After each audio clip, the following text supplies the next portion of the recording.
Facebook groups or LinkedIn groups? Which are better? Just got out of an awesome social media class at Cleveland State yesterday. Really great people in the class. Just, super smart, really cool. But one of the things that we did in the class was I had them set up a Facebook group and a LinkedIn group so you could just kind of experience the differences. And I thought maybe I would, kind of talk about what we experienced there. So first of all, this is the LinkedIn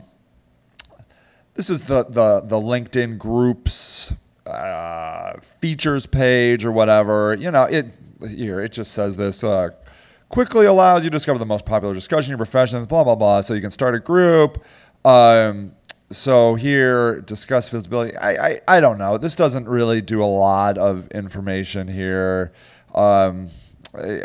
This is also the features, the Facebook features page here. I never really thought much of these. They don't really make either of them stand out.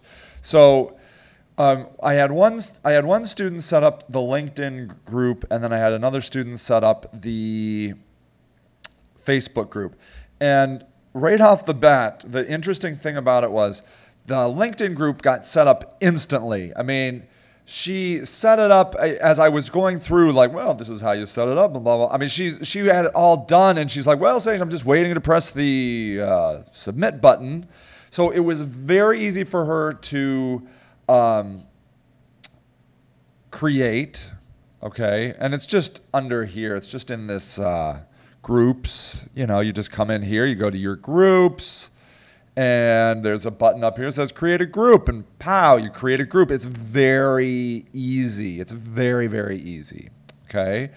And so here, this is the access. There's these two options: access, auto join, where anybody can join, and then request to join. Users must request to join, okay? And so, and so we picked the request to join because this was just for our, just for our class. But so it was really, really easy to set up. And then what was great was she said to the class, okay, the group's name is CSU Social Media Class 11/8/2012. And what was cool was when you come to LinkedIn, there's a search bar here on the right-hand side that is defaulted to people. But it's, I think, very evident that it's for people, I mean, this is not, no one in the class was confused by this idea of where to search, because you were just able to click this and you said, oh, well, actually I'm searching for a group, and we just started CSU social media. You just started typing this in, and the group it just came up here in the autofill, and it was so easy to find. Everyone found it. Everyone found the group. And I mean, I was the last one to get in the group because I was still explaining the group. And everybody in the class, there were 8 students in the class, and they're all in here, see? So signing up was so easy.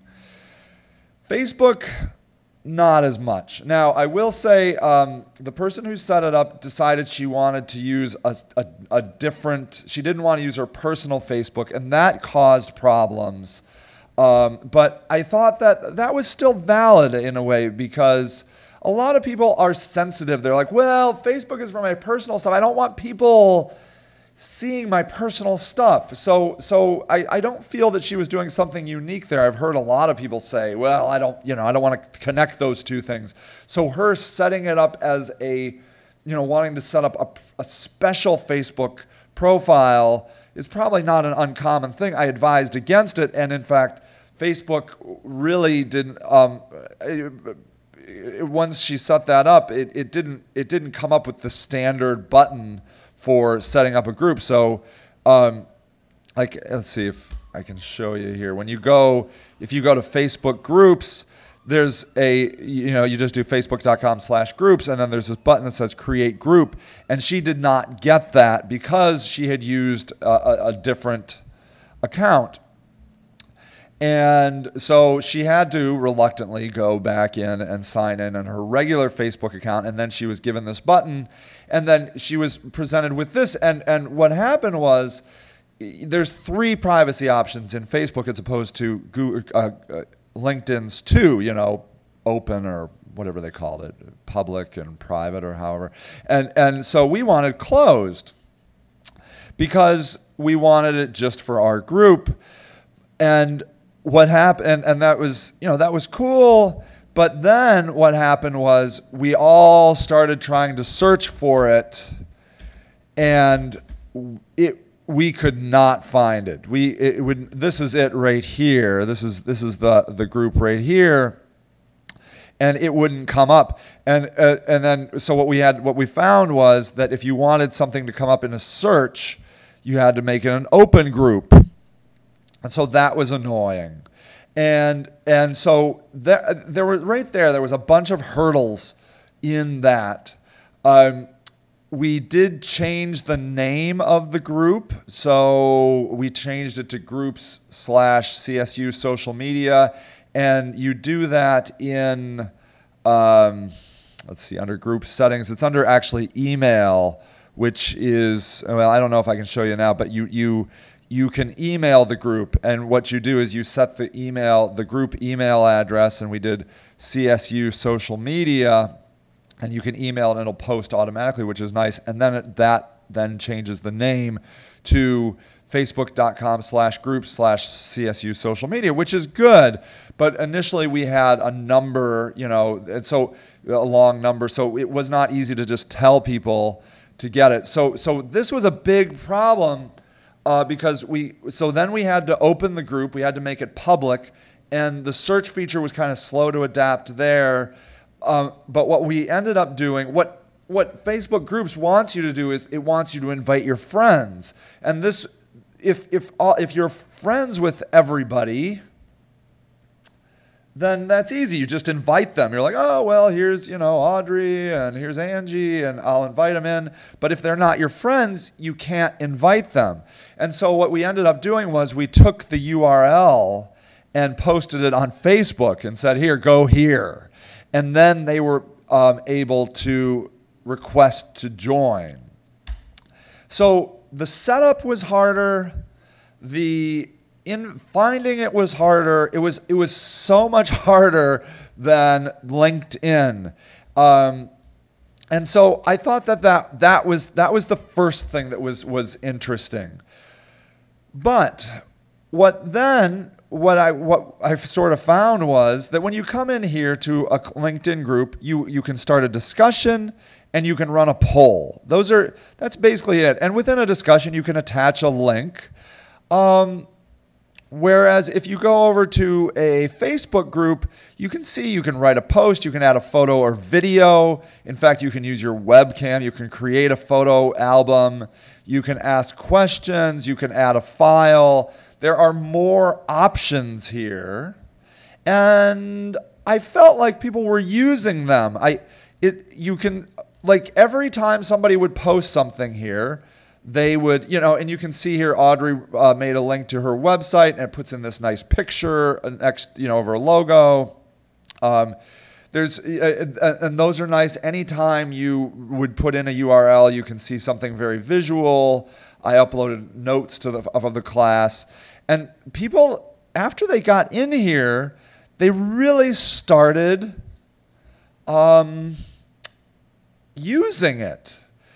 And that was interesting. And you can see this is kind of nice. It says this was seen by 5 people, so that's sort of cool, right? You can even see who saw the post, which is pretty cool, especially if this is a group that, you could be like, that Uncle Bob, he never looks at any of my stuff, or you can be like, you could have a business group in here, and you can be like, why isn't Tom looking at the stuff, which is kind of cool. And you can see here, Ilda has a like to this.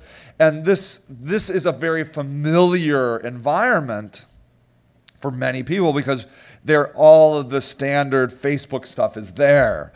The LinkedIn group was much more dry. So here, like for example, Ilda here posted a YouTube video, but it did not show a picture of it. You know, it didn't, like when we posted a video over here, I don't know, did she post it over here? But you know how that is. Like you post a video and it embeds the video. It's very nice, you know. It's a very visual. This is sort of kind of dry, right?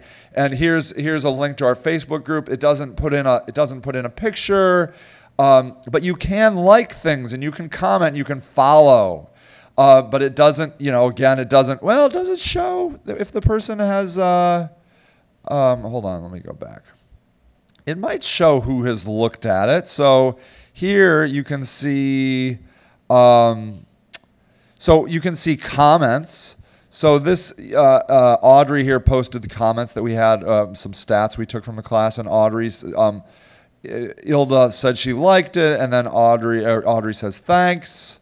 And so that's kind of cool, but you can't really see, well, here, this does look good. This is a YouTube video, and it's put in the picture of that, and that's sort of good.